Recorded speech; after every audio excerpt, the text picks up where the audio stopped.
welcome back to Reaper Pro Tips with me, your host, Anne, Disembodied Hands, Quindy, Disembodied Beard, John, and Kernigo, Queen of Cats, and currently the Mod Bat. Of course, not that you really have to flail around with the Mod Bat when Quindy's online, but, you know, I can dream. I can dream of both of you just going on trolls. Like, totally. Not that we get many trolls. Oh, well. I had to pick a random person, and you were the first one. Kuro, you're the first one. Yeah.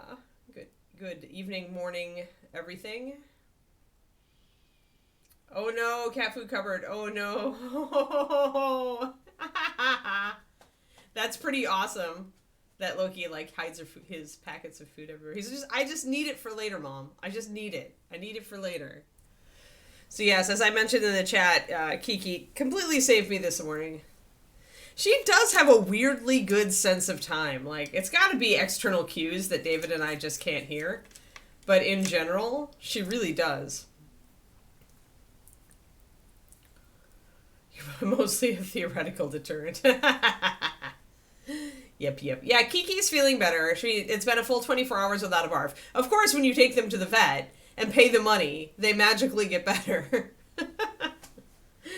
But I figured she was on the ups anyway, but you just want to go. And the vet really didn't have any ideas. Like, they were like, all right, so essentially your dog is barfing, but otherwise seems mostly normal, like 95% normal.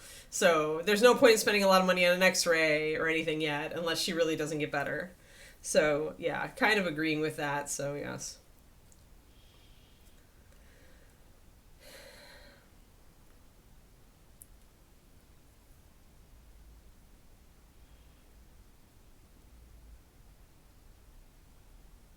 You are all silly. Oh, Quindy, take your allergy pill. Mine are going crazy because it wasn't supposed to rain, but it poured this morning. Of course, just in time for Kiki's walk with David. I have no idea. I'm assuming the rain is over for my walk. But maybe I shouldn't assume that. Let's see. Yeah, actually, I was okay to assume that, although now it looks like we might get a little bit more in the afternoon. It wasn't supposed to rain today at all. It's been very unpredictable so far this spring. Or in March. And end of February and March. We've been getting a lot of rain. But I'm hoping to aerate the yard tomorrow, or at least start on it. It's going to be tedious. So I'll probably get an audiobook and just, go for it. But I got myself a little hand aerator, so it's going to take a while, but at least I can do the parts that are really terrible. So that's my hope. That's my hope. And hopefully my little hand aerator will do okay. Because we have such a small yard. Like, we have a little yard. I mean, it's maybe 30 feet long, but only 10 feet wide, or 27 feet long and only 10 feet wide, or 12 feet. It's not too bad. It's just going to take a while. But I want the yard to, like, start getting happier. Because if we have puppies, then I want the puppies to be able to play in the yard without it being a mud pit. So that means planting more grass. I tried to overplant last year, but I didn't aerate, and that was my mistake. And also, Kiki was still running around on it. So that's all my goal for tomorrow, and for the weekend, as long as I can.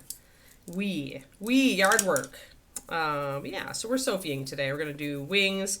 I lotioned my hands and very carefully did not lotion my fingertips, so let's see if I can manage to not. Yeah, making pokey things in the dirt. I couldn't for the life of me find an aerator machine to rent anywhere near me. Like, there was just nothing. So I actually bought a little, it's like a pitchfork, except it's got aerator tines. So you can just, like, boop.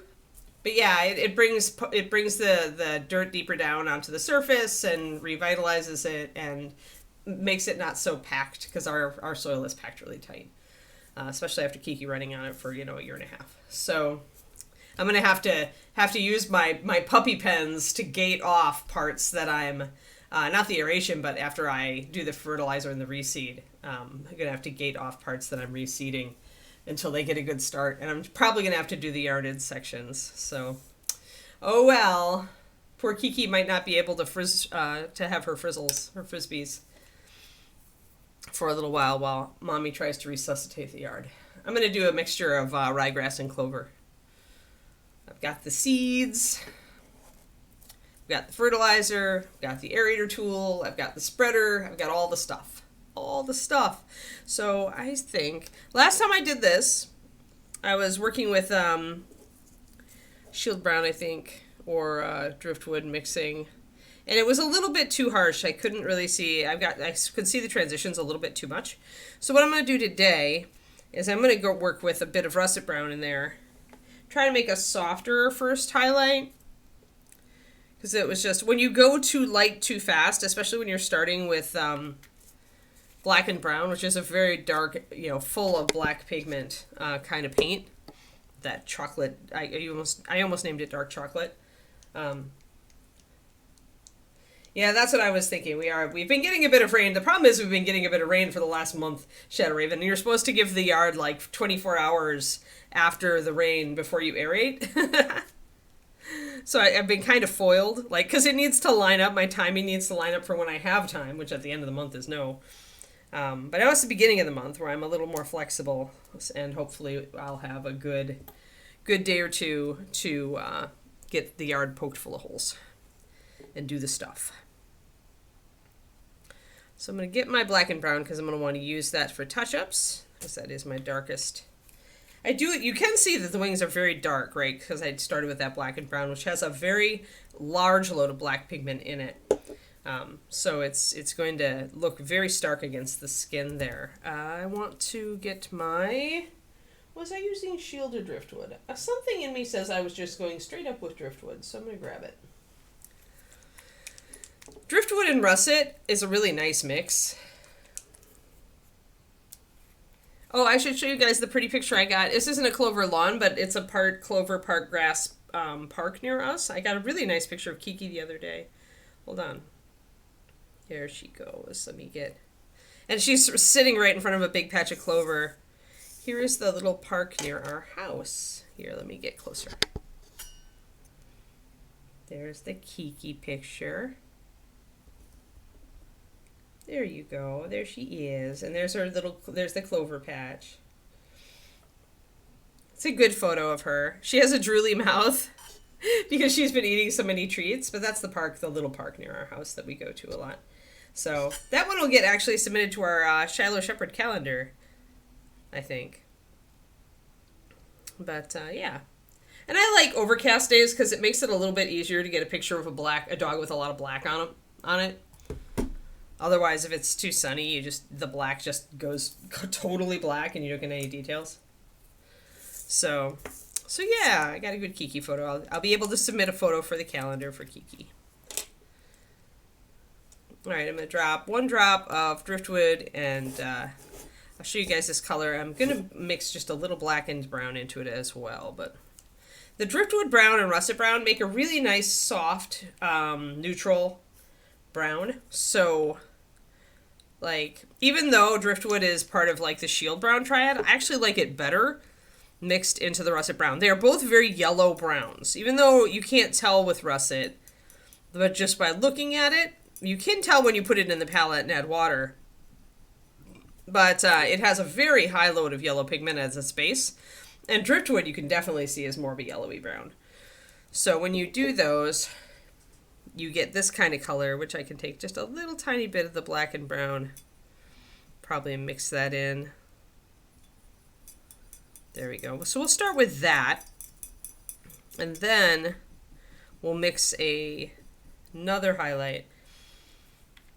That's going to be a little warmer than this other highlight we were doing. I'll get closer in a second. Let me thin down my black and brown and mix one more highlight. But this is going to be... less of a muted highlight. It's going to be... you can see how it's kind of grayish. It's not very strong of a highlight compared to this, how warm that is. So I'll be going quickly over what I've already done because I think I'm going to like it better. And then I'm going to mix another highlight, or add another highlight on top of it. So 1 second while I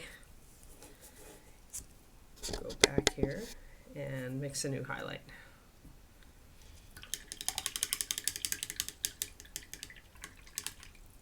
Night mode, yeah.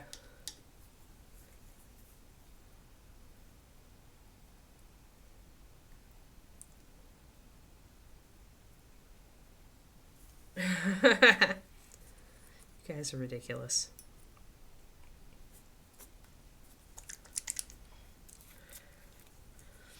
So if you saw if you're not on my Patreon, then you should be aware that my Fast Faces video is up on public YouTube as of yesterday, and my new Color Theory series kicked off with early access for my patrons. So if you're a patron, you get to watch that video early.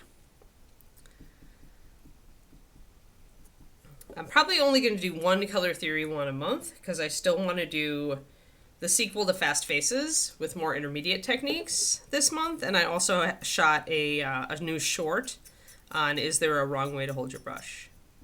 That was a question from David, because he holds his brush so weird.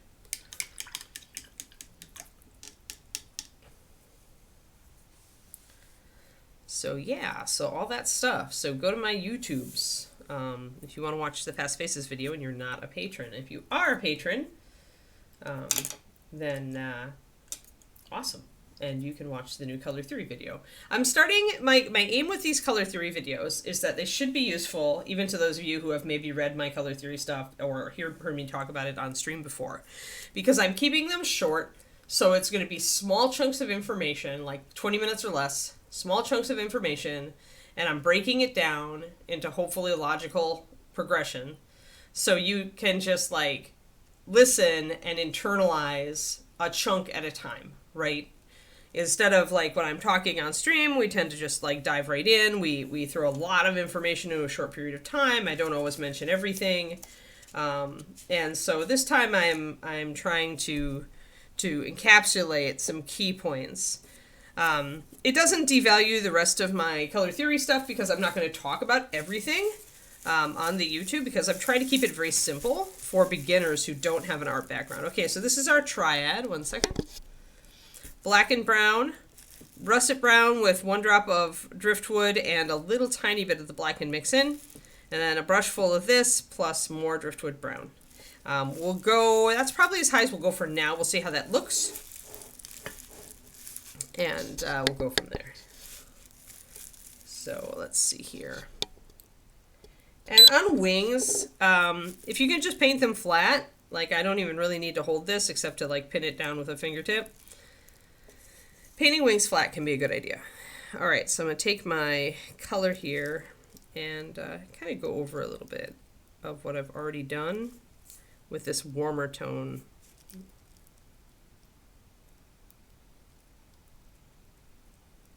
And I think it's just going to be easier to blend this color.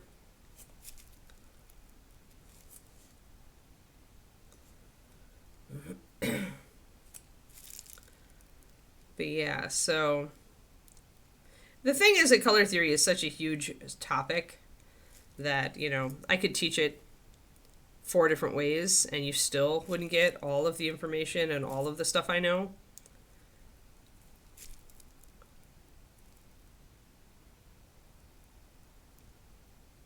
But if you still struggle with it, even after watching me for ages, and you want something that breaks down the simple steps as really as much as I can break them down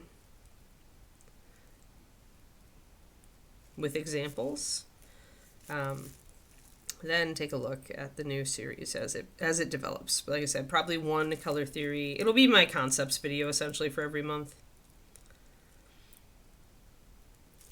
Once we're done with Color Theory concepts, we're going to go to things like non-metallic metal and OSL, other conceptual techniques.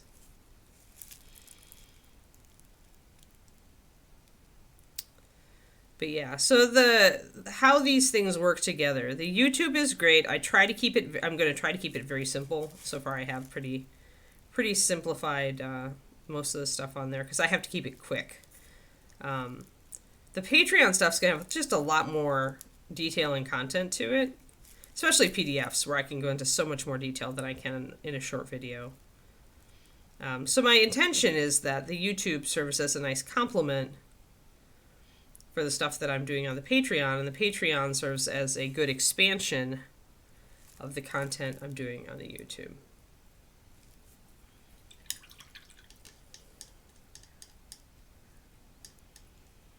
Only one, Polly. I just did the first one.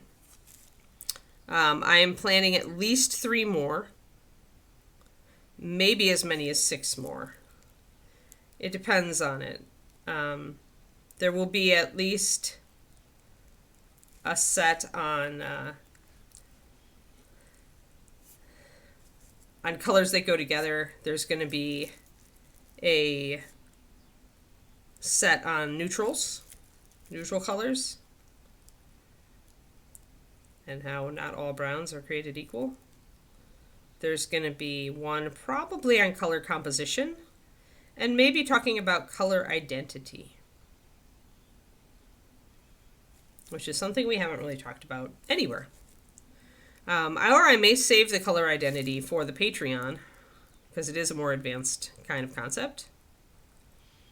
Or I may do a very short video on color identity for the YouTube, and then do a much more in-depth one with a lot of examples for the Patreon.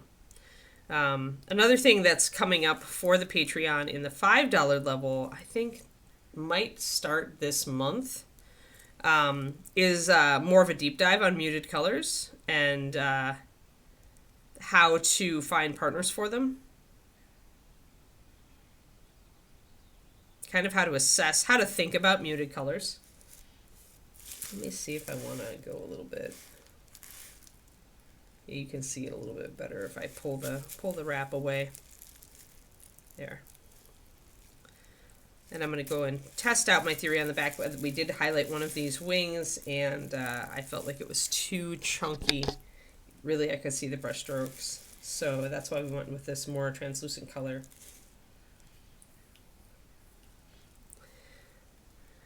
Yep. Yeah, not hard to catch up. Although, like I said, my intention is that you probably, if you struggle with color theory, you should be able to like watch this video and then rewatch it. Essentially watch it a couple times until you start to really like get the concepts, really internalize the concepts. It will help if you watch the video and then pick a new 28mm model and try to use what I'm teaching you in this video to choose your colors for that model. That's going to be your best payback, in my opinion, is if you... Because they're very simple steps and very simple concepts in this first video. Apart from, I put a couple of concepts, a couple of additional rules that are troubleshooting at the end, but if you haven't really worked with some of the concepts that I bring up, then try to paint something keeping those things in mind and see if it makes a difference for you.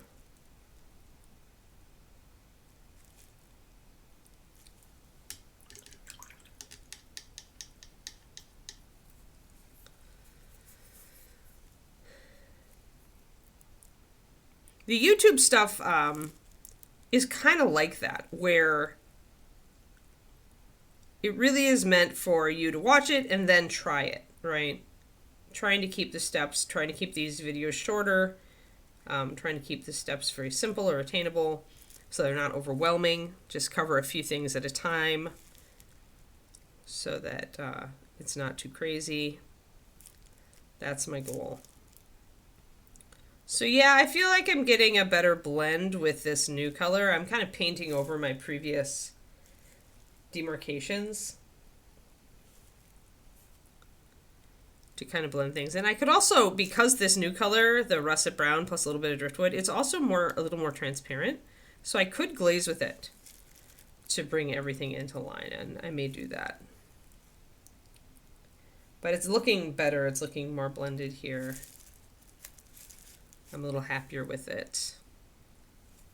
I do think I need to mix up a little bit more of this. I only used 3 drops of paint and a couple drops of water, which means that it's very small and it's going to dry out in my palette faster, even as humid as it is today. So there's just adding just that little bit of highlight. Let me do that. Let me pull that down. And it was 2 drops of russet, 1 drop of driftwood.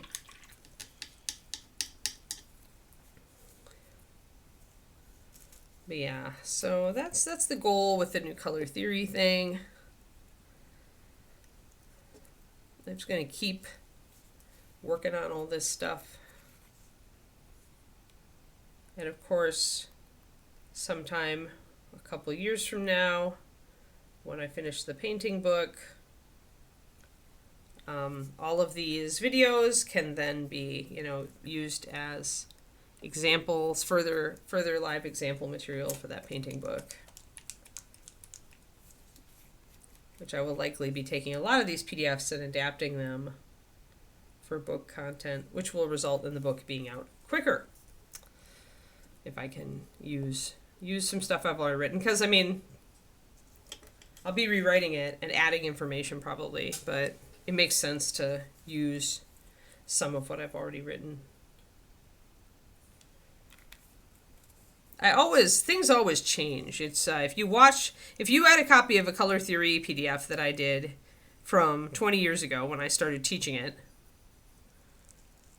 and you compared it to what I teach now, you would definitely see similarities, but you'd also see like different and more information, right? Different ways of thinking about stuff. Every one of us does that. Like we make a discovery, we utilize it, we're very happy with it, and then the years go by and we get a deeper understanding of that thing, and it changes how we think about it or teach it. And this is true of all the painters I know who are good. Because there's always another way to look at a topic, right? Especially as you understand, you get a deeper understanding of painting and paint. As you use different paint lines, or you try different brushes, or you try a different palette, or you read a new color theory book, or watch some videos and you adapt some stuff.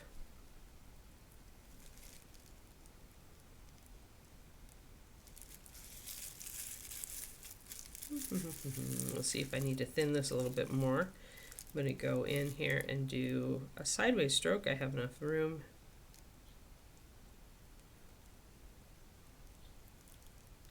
Started cutting parts off the sprue for my Golden Demon model the other evening.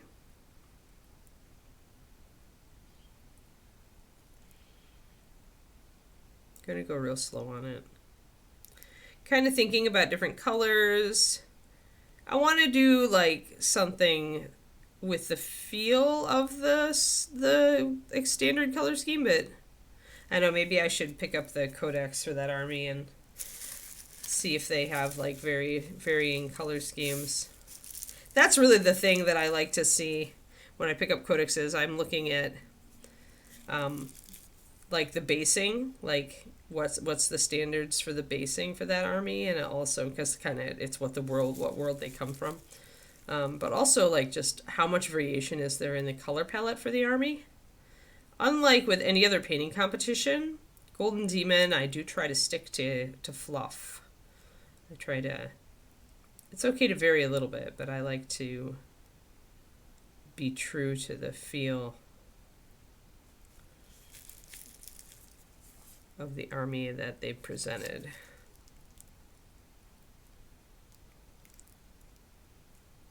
Although I am going to change I think I know what animal color I'm going to use.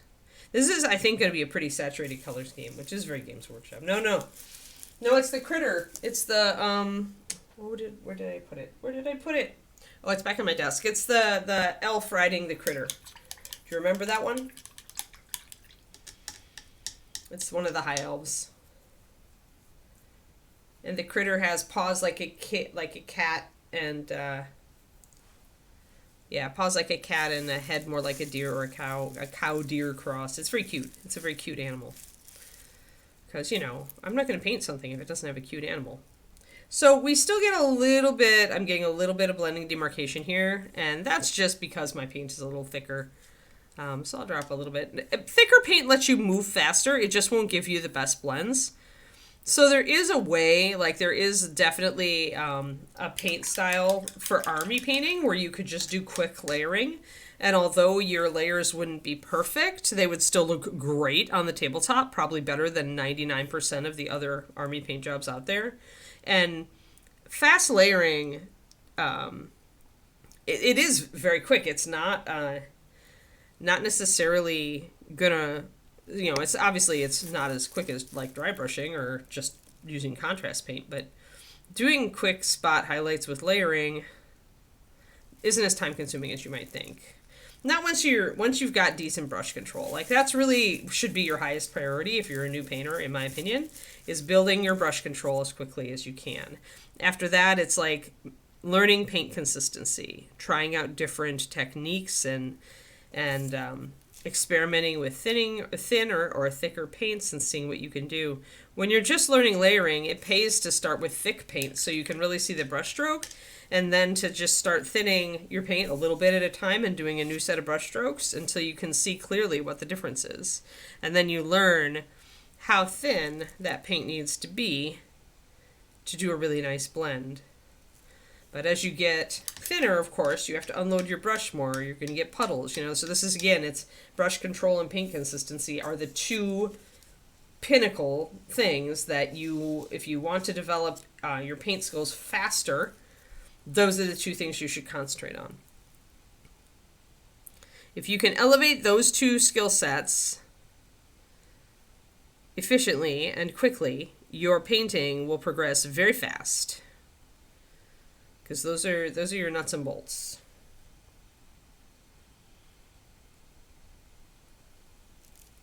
It's actually a simpler model than it looks on the cover. I really like how very clean.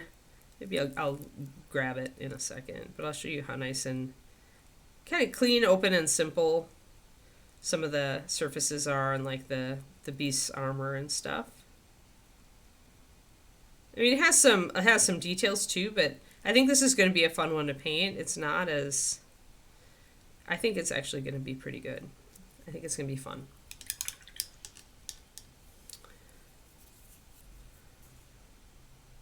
Like, I'm actually, in looking at it and getting it out of the box, I'm anticipating having a good time painting it, and that's key. If you're going to do a high-end competition, that's like your win right there. Is this looks like it's going to be fun to paint, and you can imagine yourself painting some of those surfaces, and you can imagine enjoying it. Like, positive visualization doesn't work for a lot of people, and it doesn't like usually work all that great for me, but I do find that if I can look at a model, I can really see if I'm going to have fun painting it, and if I go into the model like with the expectation, oh, this is going to be fun, that does help. So when you're going to spend a lot of time on a figure, which for an international level competition like GD, you're gonna, then it helps to go in having looked at the model thoroughly and gone, you know what, I can't wait to paint that part. So I'm looking at the armor on the creature, and I'm just like, this is going to be so much fun.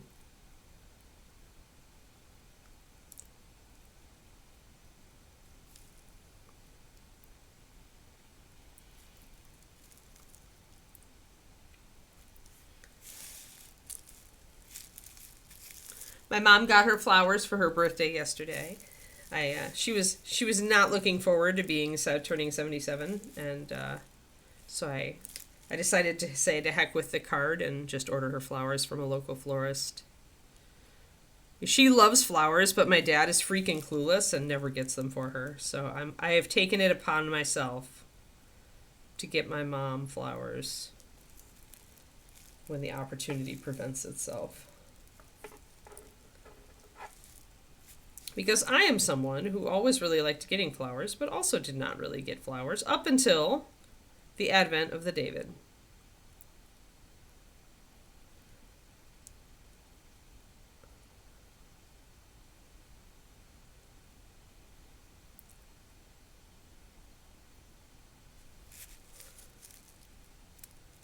There we go. So you see how that's starting to come up, how the wings are starting to look nice and leathery.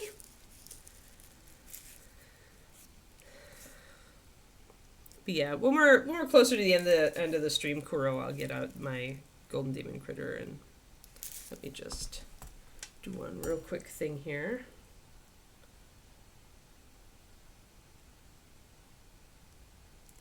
want to put a reminder on my Amazon.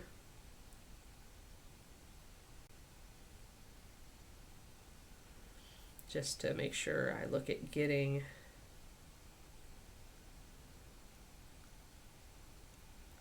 that thing. Oh, maybe they don't have it. Maybe there's not an army book for these. Oh, I need to probably put Battle Tome in. Sigh. Seriously, like, sometimes searching for stuff. Oh, maybe it's Cities of Sigmar. Maybe they're all doing composite. Yeah, it looks like... Well, no. Maybe there just isn't one for the elves. I mean, there should be. There should be. No Luca today, okay. Oh, I won't disrupt the screen. I like to show off the thing. I like to show off the pretty models, right? I'll have to do some digging to see what I should actually be looking for on Amazon. I like to order, if I'm going to order like miniatures, I do tend to order from GW because usually we need more primer anyway. I can just order. But,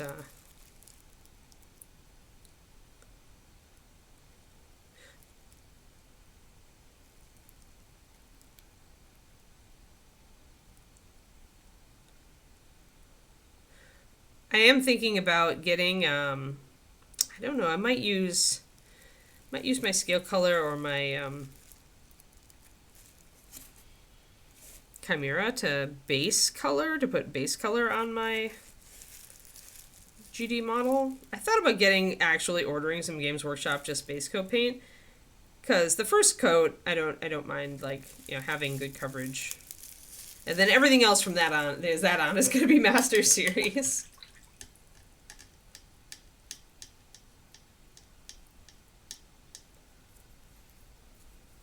Yeah, the new GW site. How terrible is it? I don't know if I've been there. Can't find anything. Okay, now I have to look because I don't think I've been to the new site.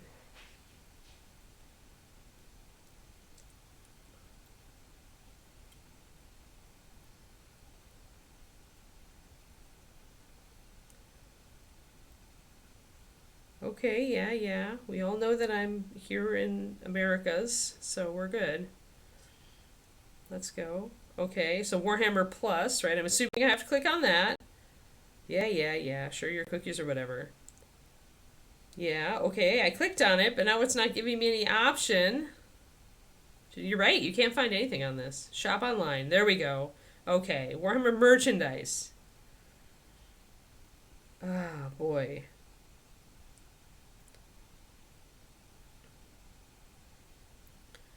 Dang. Like, whatever, Games Workshop. Oof, yeah, this is a terrible website. Like, it should not ask me, like, 16 times if I really need to see it's about its cookies and stuff. Holy crap, it's bad. You guys are right. This is awful. Oh, this is terrible. Okay. And I probably went to the wrong thing. Yeah, this is awful. Wow, Games Workshop, you have screwed up.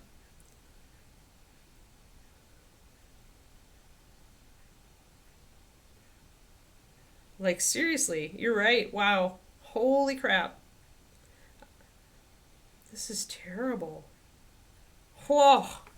Wow, it just made me not buy something. I wonder if their sales have dipped. Yeah, exactly. I used to, yeah, the Warcry stuff is good.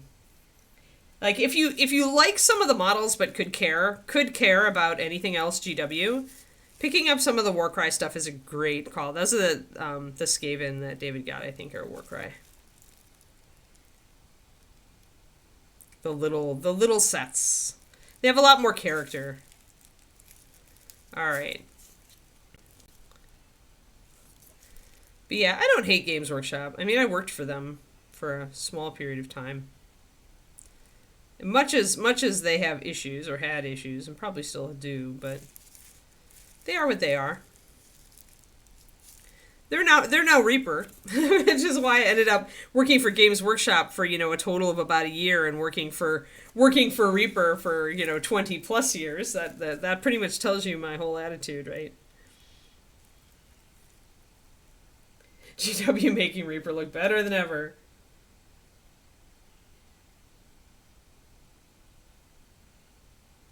Oh my god. So they know their website is terrible, but they just don't have the money to change it. The website, the UK, the gardening website. Please don't leave. We know our site is terrible, but please don't leave. Yeah, I wonder if their sales got impacted after the website changed. But seriously, how do you find anything?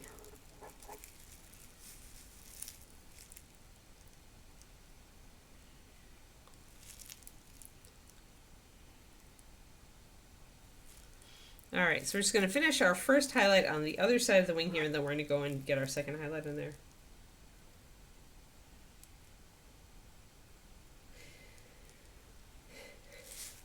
Yeah, I don't know how much of that still is the company or how much of it is the fan base, Kodiak. Certainly when I worked for Games Workshop, the elitist mentality was firmly in place. From the corporate level down. However, I don't know how, I don't have direct experience these days with the company to know. They have softened their stance on some stuff.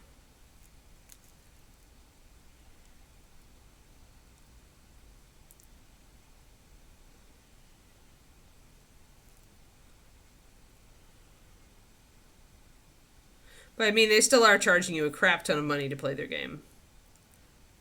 And that's more to be laid at the feet of the shareholders than anything. I just feel, yeah. Ed was right, folks. I agree with Ed when Ed was like, Reaper will not go public because I don't want to have to answer to shareholders about everything we do.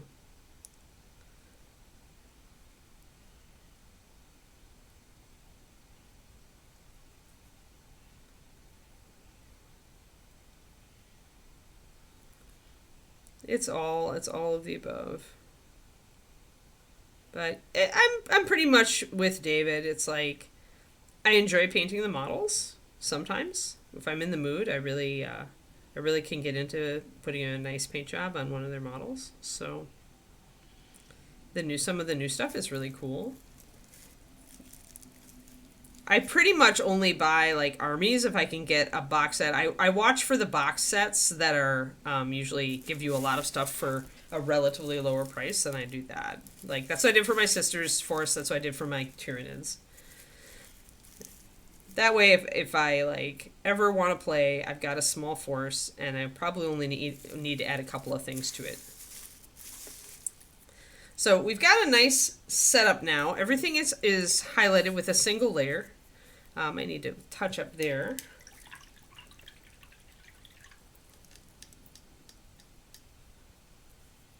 Yeah, I loved Warhammer Fantasy Battles, CHB. That was when I got in. I had a Wood Elf army.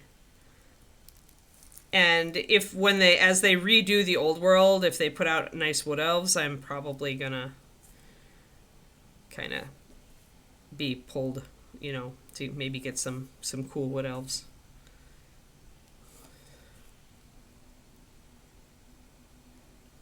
But I still have a couple of the bigger old Wood Elf models.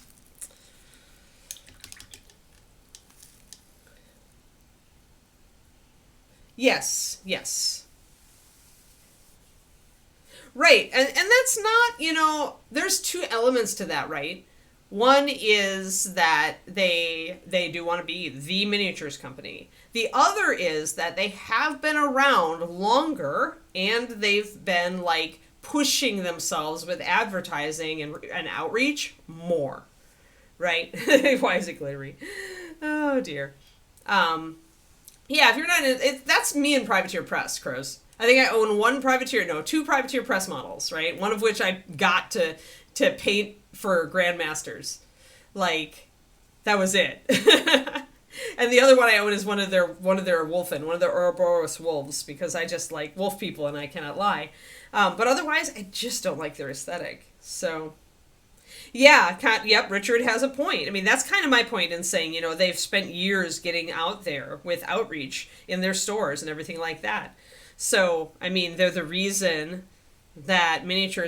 of the reasons that miniatures is more mainstream. I mean, when you hear Henry Cavill talk about his armies all enthusiastically, I mean, he's one of the celebrity faces of Warhammer. A lot of other actors and comedians and actresses have gotten into it. So it's like D&D. Yeah. So, I mean, there's pros and cons, but just like anything, if you like the aesthetic and they're fun to paint or you love the game, then you're going to get into it, Maybe if you don't have a lot of money, maybe you get into it by buying secondhand armies, which is totally viable. Or you just, like, I always said that GW is perfectly affordable if you're willing to build your army very slowly. Like, you could totally buy one unit and spend a couple months painting it, if you're not as fast as Richard. Or if you want to, like, do a slower paint job than Richard. I know how fast you are, Richard. But yeah, you could take your time and enjoy painting a unit of models, and then a couple of months later, you could save up some more money and get the next unit. If you're not in a hurry to, like, get 2,000 points on the table or whatever the amount you're supposed to have these days. Yeah, see, I saw one of the Wolfen Ouroboros that I really like. And one day maybe I'll paint him. I still own him. He's not one that I think I'm going to give up, because I can still see myself painting him. It's one of the Ouroboros Wolfen special character dudes. He still has that clunky feel that they all have, so I'm going to try my first highlight layer, guys. Here we go. This is the brush full of the previous layer with some driftwood brown mixed in. And this is a layering brush stroke. I'm coming at it from the side. Yes, why isn't it glittery? Yes. That makes sense, Quindy. Yeah, I like assembling the kits. The only thing I don't like about assembling some of GW's kits is that I have to, like, I feel the way that they guide you through it, I feel like I have to assemble the whole thing before painting. And sometimes I'd much rather, like, paint the rider separately and then move on to the beast, or vice versa. So sometimes that part can give me a tiny bit of frustration, depending. I haven't heard it. Yeah, I haven't heard anything about it, Kroniko. Yeah, War Master had some really cool figures, and I don't like small scale, but there were some, especially the monsters looked really cool on War Master. I've never been into super small scale stuff, but they were neat. War Master was still a thing when I was working retail at GW in Chicagoland back in 2000 and, oh man, 2002 to 2003, I guess. Right before I started at Reaper, I was working at that job. Because I had the great pleasure of telling my regional manager that I was giving my notice to go work for a different miniatures company. Poor Dwayne.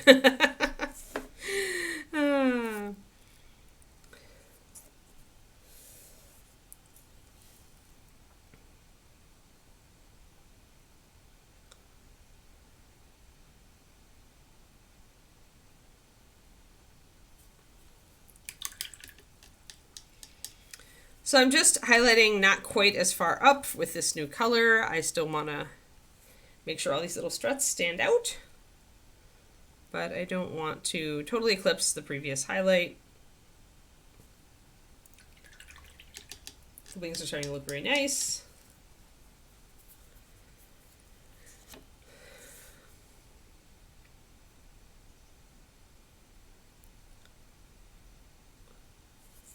What would be nice is if GW embracing 3D printing means that finally because it's a lower cost to produce.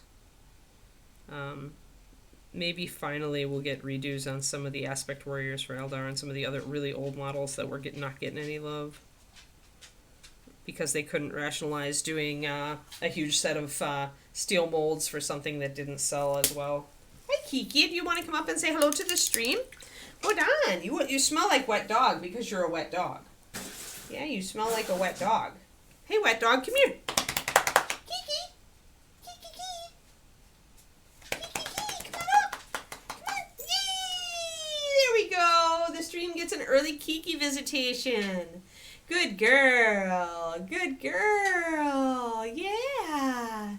That's my dog wagging her tail, being a silly girl. Yeah. With the ears back. Good girl. Yeah, you need brushings. Yeah, you're very damp. You're very damp. We toweled you off, though. We finally got to the point where if I feed Kiki treats, David can towel Kiki off entirely and even towel off her feet. And there's no nipping. Yeah, you're a grown-up dog. I'm so proud of you. I'm so proud of you for finally growing up. Yeah, I know. It only took you almost 2 years. Yeah. She's like, oh, Mama, it only took me 1 3/4. Thanks, Bagger. Yeah, she's a good girl. I was just showing the stream a pretty picture of her that I took earlier in the week. There's my girl. Yeah, in the clover field. She's a good girl.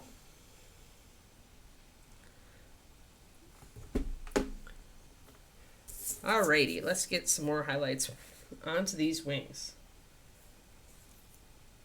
Impressed but not convinced. I mean, you weren't convinced, Crows, I see. I see.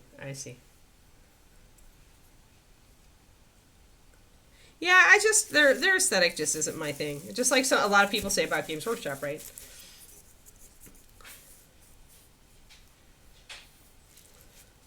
And that's what it is. I mean, sometimes it's going to appeal and sometimes it's not going to appeal.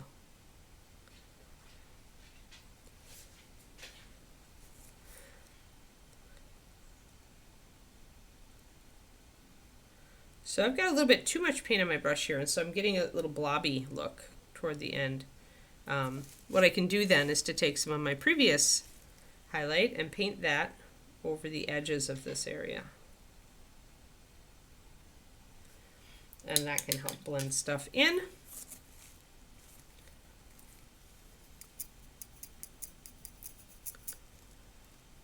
But again, as we get thinner with the paint, we are going to run into, more needing to unload our brushes to get the control we want. Kador Warjack in your Skaven army, yep. Rat it out. That could be fun. Just make it into one of their war machines.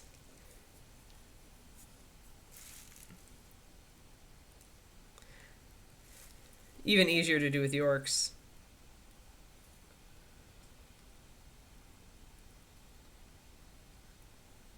Yeah, that's a good that's a good way to think about it, Laura, too. Is like when you do have commissions or you're painting a model in a style that you're like not as into, using it as an opportunity to try out a new color scheme or a new technique can be a good way to still enjoy the process, right? I mean, when I was painting for eBay, I would do that all the time, where I would try out a new thing on a model. Although most of the time for eBay, since I was able to, to choose my subject matter within reason, there was usually not a big disconnect as far as really enjoying it. Sometimes I would pick a model and try to paint it for eBay and just ended up being kind of like it was a pain. I wasn't as good as spotting models or trouble spots at that point.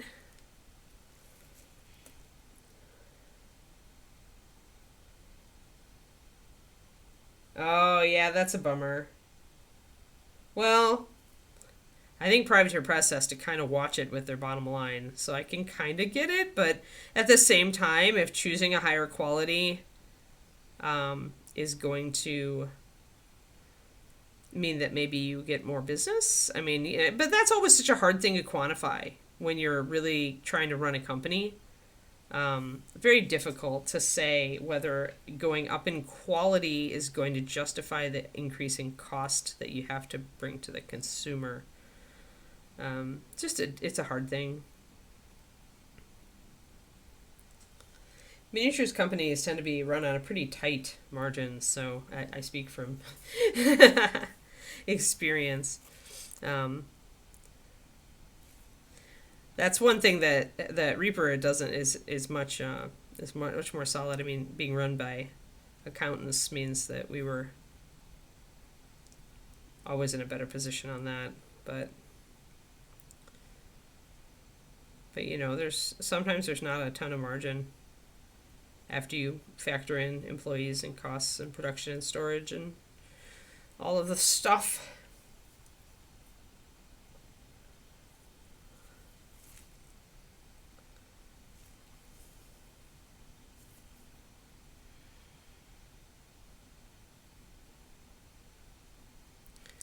Little touches of highlighting just to bring these out. I'm not bringing the wings up terribly high because I don't really need to. They're supposed to be leathery, but I don't necessarily want them shiny.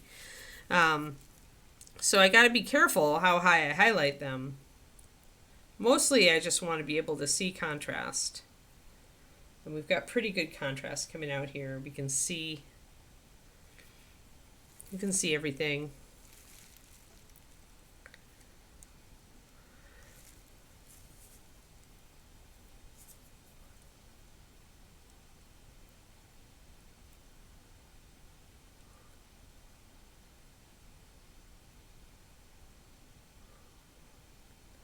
And I may be aiming to try something clever with lighting on this model, so I don't want to go too crazy on all my highlighting because I may be doing some glazing later on. I'm kind of deciding whether I want to try that with this or not. It'll depend on how the front of the model turns out, I think.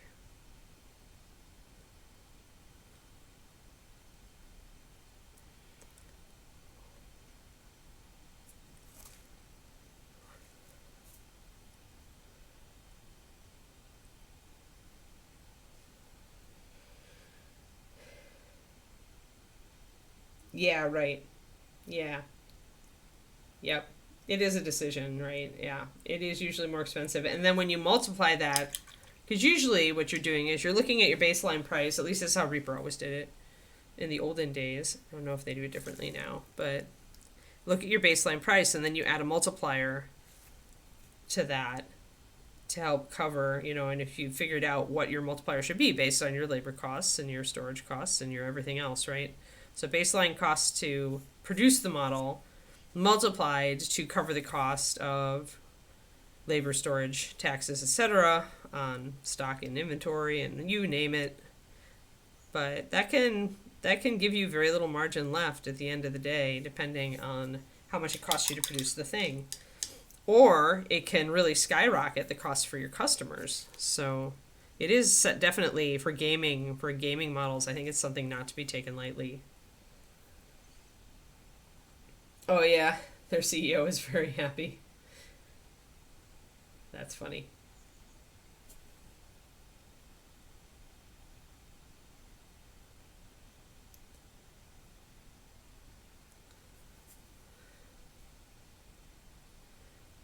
I mean, it's good to have some transparency in the industry. You always got to keep in mind that you're listening to bias. One company's opinion is not going to be necessarily another company's opinion. But if you factor in the bias, it's still interesting to hear a CEO talk about the miniatures gaming industry. I mean, Ed always used to be really good at that stuff. He always had an opinion. He was always up on stuff, and he always knew who had just taken a bath on their new release.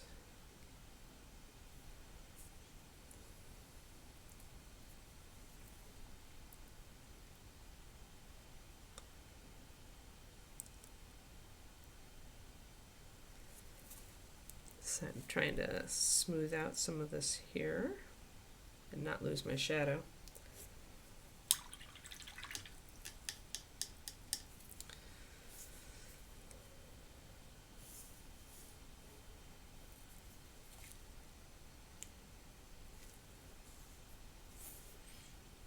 had CrossFit last night, and I decided that wall balls are definitely one of my hated exercises. As I do CrossFit, like I'm definitely creating a hierarchy of most hated exercises in my brain. I also have a hierarchy of most loved exercises, but that's actually most of them. So it's only those things. The reverse lunges have definitely taken top spot in most hated for me, but wall balls are up there. Wall balls are where you grab a medicine ball of anywhere from like 8 to 25 pounds, and you hold it like you're holding a basketball that you're about to shoot, and you do a deep squat, and then you stand up and you launch the ball at a target on the wall, and you catch it, and then you do that again as many times as you're supposed to. I like squats, but wall balls,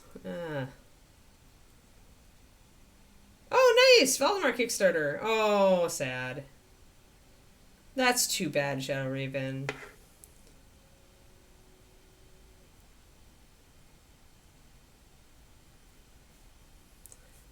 It's, I hate to say this, but with all the talent out there these days for sculpting and all of the availability of 3D printing and sculpting, to have substandard minis these days is just... like, why? Especially with a Kickstarter where you can factor the cost of getting decent sculpting and production into your costs, right? Into your pledges. Right, it should be, but it should be amazing, right? If you're, like, they're trying to...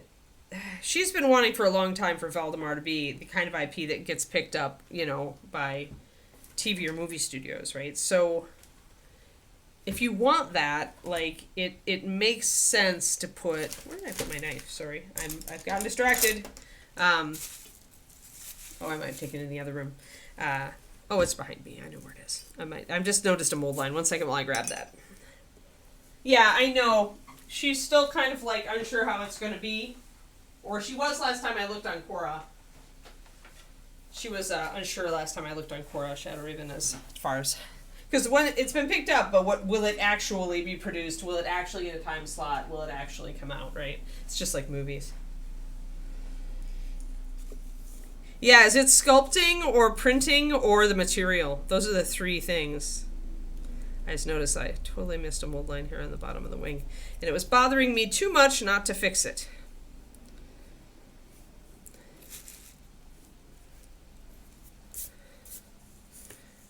I don't know. I'm a quality person though. Like I very much am concerned with, if I'm going to buy a board game like that appeals to my 80s nostalgia and love of fantasy fiction, I'm going to be so disappointed if the minis aren't up to it.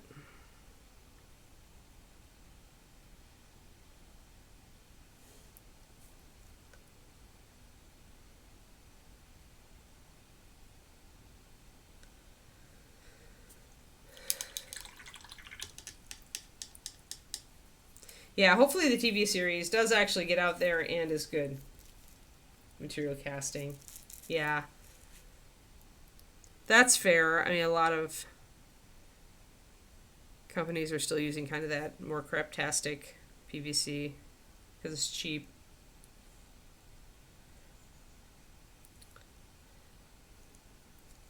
And the problem with 3D resins is they can be fragile, so for game pieces you might hesitate. I'll be happy when we've got more. There are some pretty durable 3D resins now, though, so I feel like I'd be interested to see a cost analysis of good 3D print resin producing a set of miniatures and where the break point is, right? Because obviously if you're doing the PVC, you need the steel molds, which are very expensive up front. But once you have them made, you can do thousands of miniatures out of those molds, right? Whereas 3D printing, you're paying for every model you do. Even if it's less, at some point I imagine you'd break the point where the 3D printing ends up being more expensive long term than the other stuff. Oh, I see. Not game pieces, just a freebie. Yeah, then it's even more like sad. Rock Cash, this is a document camera. It's actually something teachers use for putting documents in front of kids and projecting them on a screen. However, it's fantastic for miniature painting and other fine detail work on streams because it's made to read print, so it's made for fine detail. And it actually has variable focus, so I can put this up here and focus there, or I can put it down here and focus and then zoom. And all the controls are on the stalk here. I tried when I first started out, I had a webcam and it totally sucked. Even though you can fix focus through the software.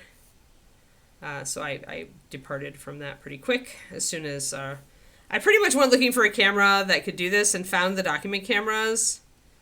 And Justin had a small old one at Reaper, and so once I used that, I was like, there's got to be a new model that doesn't suck. And so I went looking and I got this camera, and we've been together ever since.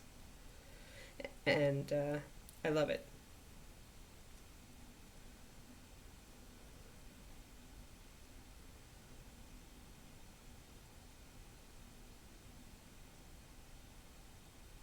Yeah. Yeah, it's still a great camera. Even if it's a step down from this one, I'm sure it's still really good, Laura. But yeah, and out of all the ones I looked at, this was the one where teachers were like, this thing has been going forever and it hasn't broken down yet, and I love it. And I can do 8 hours of classes with it and not have any problems, you know.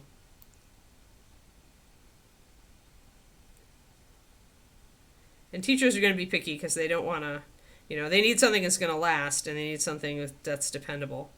So I read a lot of reviews before I ordered this one. All right, let's do the interior.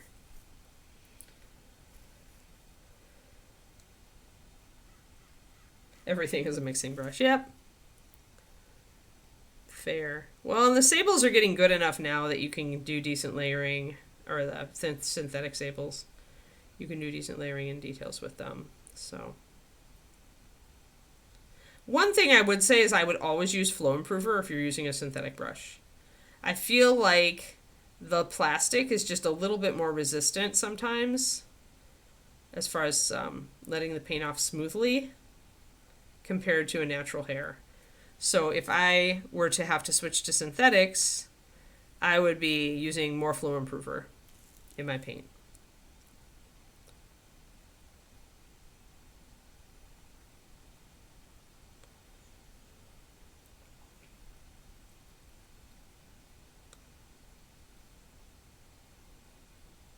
Happily, I do not yet have to switch to synthetics, so I'm just going to hoard a lot of natural hair brushes, I think. You know, every 4 to 6 months, buy another, few of the brush I love until I've got so many stored up that even if they canceled Kolinsky brushes tomorrow, I would have enough to last me out for the rest of my life.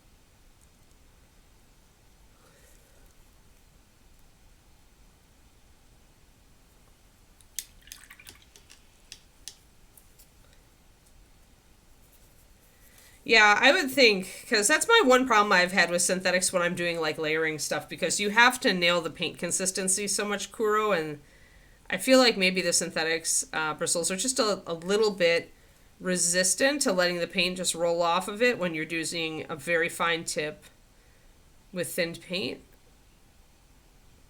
So that's just my experience. So I would use more flow improver to break down that surface tension and make sure that you've still got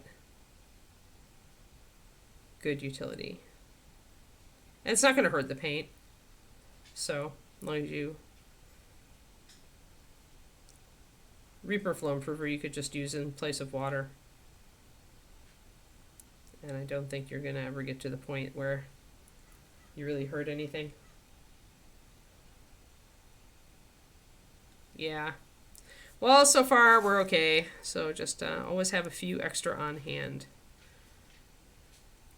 If natural hair brushes were like canceled tomorrow, I would pretty much just switch to doing all my grunt work with synthetics and only switch to my sables for like layering and really fine detail work and make them last a little longer. I mean, these suckers can last for years if you take good care of them, so I just brutal on them, Kiki. Yeah, Keeks, we still got a few minutes. She's checking in on me. She's like, Mama, you were really forgetful this morning. I'm just checking. I don't want you to forget my walk. That's what Kiki's thinking right now. Yeah, I got ideas. Ideas for the book. And then I promptly, like, 15 minutes just immediately disappeared the minute I got an idea for the book. That's the way it happens. The brain falls down the rabbit hole, and the next thing you know, your dog is nosing at you, going, Mommy, Mommy, it's 9:33.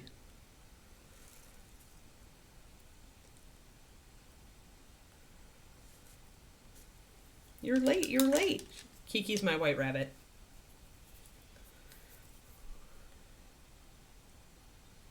I think we're pretty good there.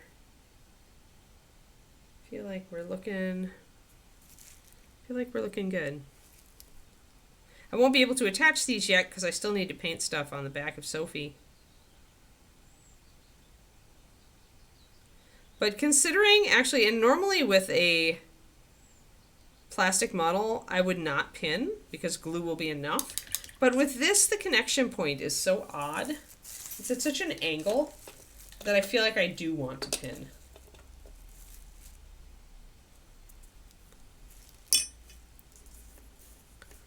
And of course I haven't done the lantern yet.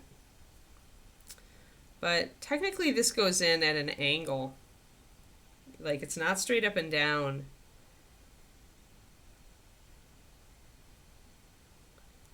And so I feel like I need to pin that because it's not a super snug fit. Like it'll fall out. So I very much feel like this is a needs to be pinned model. So maybe I'll pin it, but I won't glue it. David stole my wire. Maybe I have an extra bit. Yeah, I do. Yeah.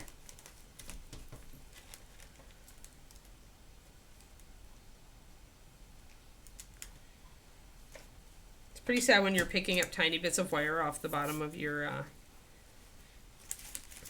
storage drawer because your husband has stolen your spool of wire. Yes. All right, so if we remember pinning, I did a video on this too on the YouTubes. Gonna make a little divot toward the middle. Doesn't have to be exactly in the middle, just mostly. Hi, Kiki. Yeah, I know it's almost time. You need to give me about 10 minutes, maybe 15, all right? 10 or 15 minutes. Okay, Baba? How you doing? How you doing, face? Good girl. Yeah, did you eat your bully stick already? Did you eat it all? Yeah, that's how we knew you were feeling better, because you, like, really hammered the bully stick collection last night.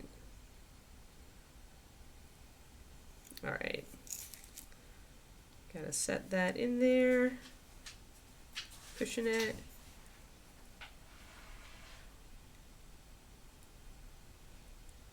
Start slow if it's a slippery surface. You want to go straight in as much as you can. I use a very small drill bit so that I can pin stuff like this.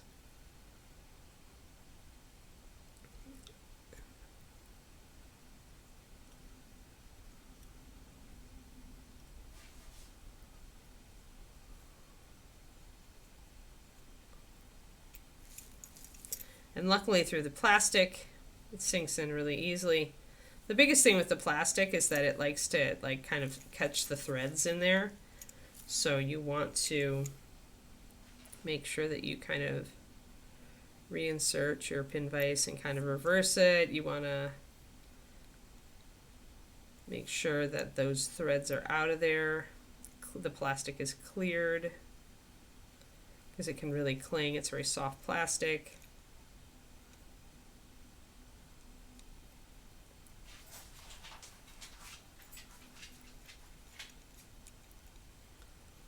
So we want to make sure that we have that as clear as we can, getting those little bits of plastic out of there.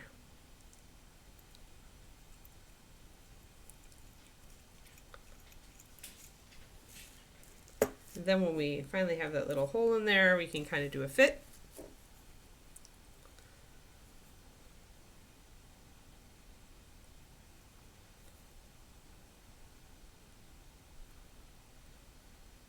And if we need to put pressure on it, I'll usually grab, don't have a tweezers right here, but I'll grab my side cutters, gently grip it, and kind of try to lever it down into that hole. If I don't have a lot of purchase, I can also just press it with my fingers, but that can be difficult with wire. This is definitely not wanting to go real deep into there. There we go. As long as I can get it to set in there so that I can tap it without it like really springing out. I'm going to try to clear this just a little bit more, just based on how difficult it is. There, I've got one of those threads just came out. Perfect. That should help. Try it again. You want to make sure you can easily push this in before you throw glue onto it.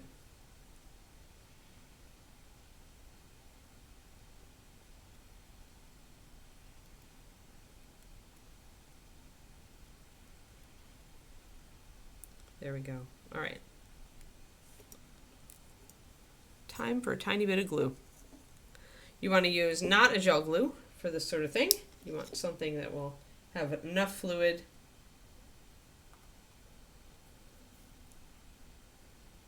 not in your foot, yeah. You want something that's more fluid and thin, but not super thin. Oh, I think my nozzle is clogged. Clogged nozzle. Yeah. So I'll just use a pokey tool down the nozzle. Looks like it just got a bit of super glue right in the top. So I have to push that out.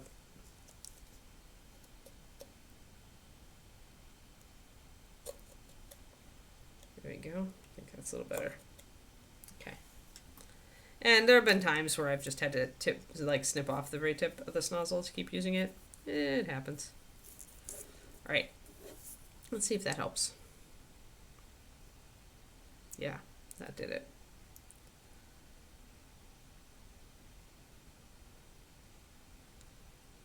Real fine application. Grab my pin. Oh. Boop. Come here, pin. It's like, no, I don't wanna. Trying to avoid like gluing my hand to it, you know, like you do.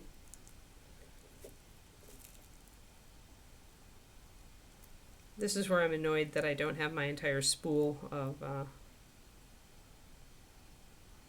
wire, because it would be easier to hold on to.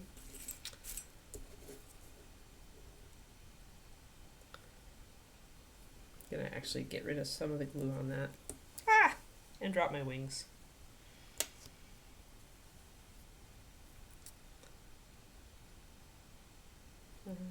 Come on. Come on, you pesky thing.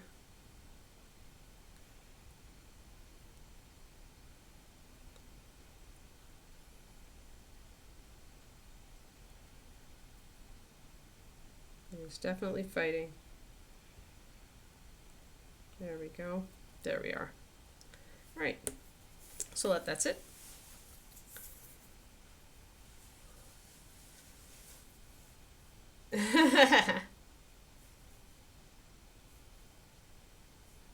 Yeah, that's the biggest mistake I see, as I mentioned in the video.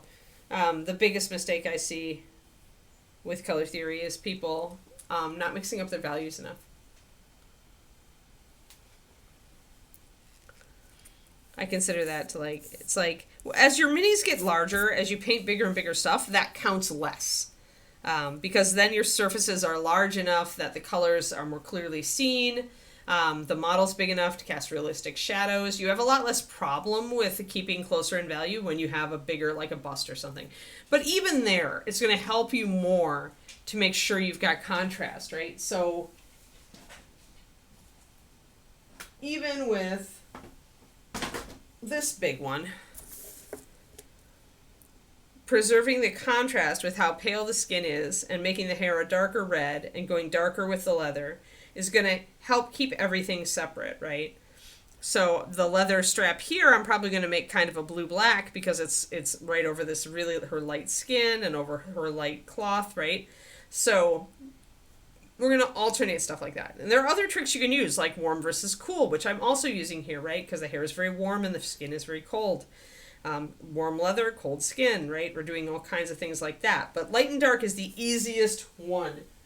And it just helps. It's like an instant helper to make sure that the different parts of your model actually look different. Thanks, Crowley. Yeah, I don't, well, see, I usually hold the wire in my pliers too, but I don't have my pliers over here. Okay, so now I want to look at, because my wire is a little bit off center, it's a little bit more toward this side, so I want to make sure that I drill the hole in the same kind of thing.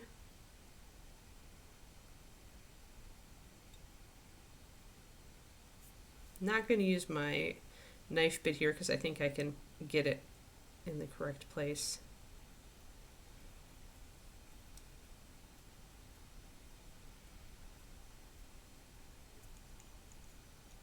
And again, going to kind of wiggle it and pull it out. Blow to get those threads of plastic out of there.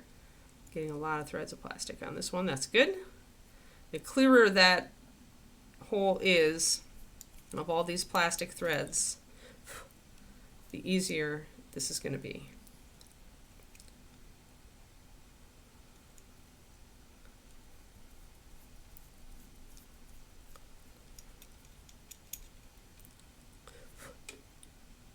So we've got that little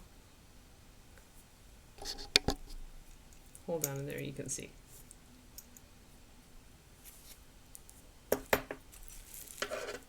We're going to snip off the wire that we've super glued in, keeping a decently long portion of it, because I can always clip more off, right? That, or I can drill a little deeper if it's plastic. When you're drilling into metal, it can be very difficult because tin is really a hard metal.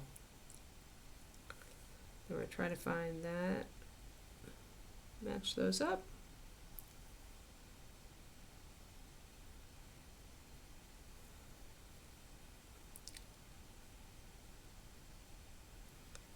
So we can at least peg these in loosely to see how they look. Can turn the wings a little bit. We haven't pegged them all the way in yet. They are a little bit like off kilter, like the lantern one is a little bit higher, I think, the way that they peg in. So that's just the way that it goes. Makes sense.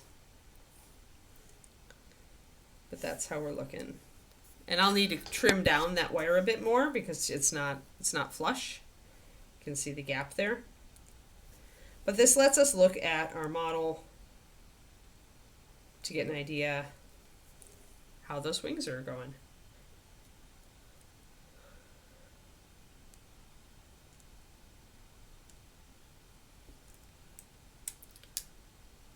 But there we go, guys. Yeah, and their internal membranes are close enough to her skin tone that, but I'm going to lighten up her skin tone a little bit so that although they'll be similar, we'll have more light coming up here.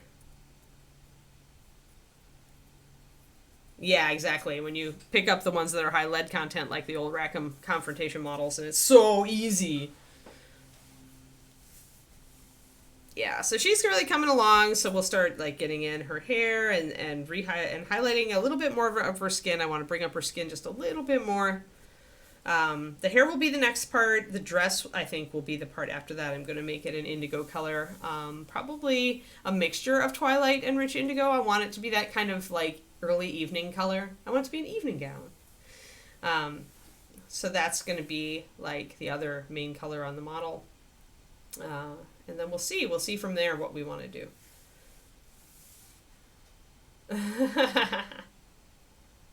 Well, you don't want to eat lead. That would be a bad idea, Kerniko.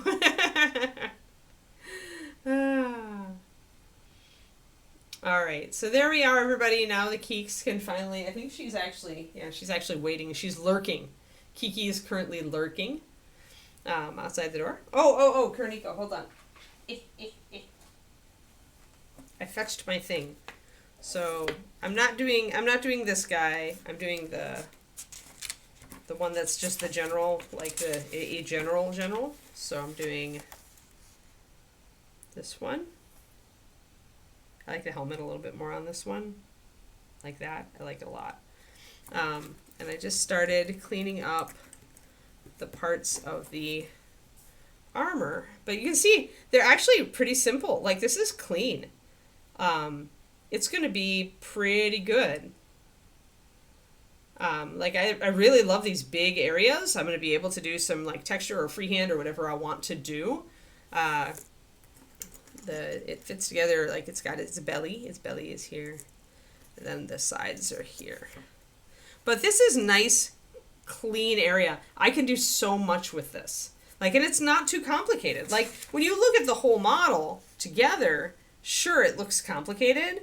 But the nice thing about this is as you're cleaning off these bits and fitting them together, is you can see them portion by portion. And they're not, it's not really that overwhelming.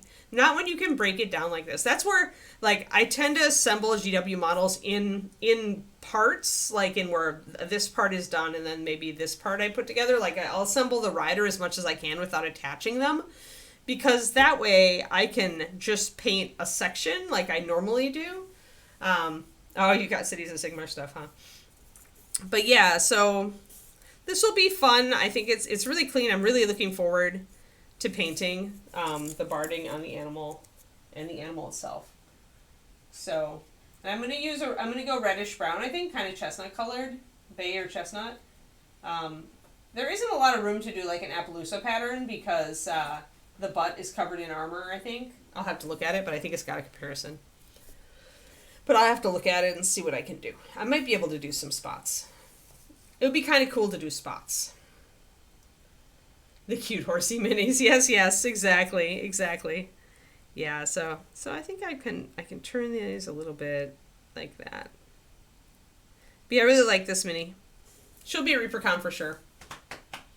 Yeah, horse painting. It's one of my favorites. It's actually not really a horse, though. That's the nice thing about it, Richard. It's got, like, clawed feet. And the head is different. So, it's more fun, in my opinion. But yeah, it should be fun. So, I'll share, on my own stream, I'll share some progress on that model, probably, as I progress on it. But I think we're still going to work on Barbarian for my stream this coming weekend, because we finished her skin out this past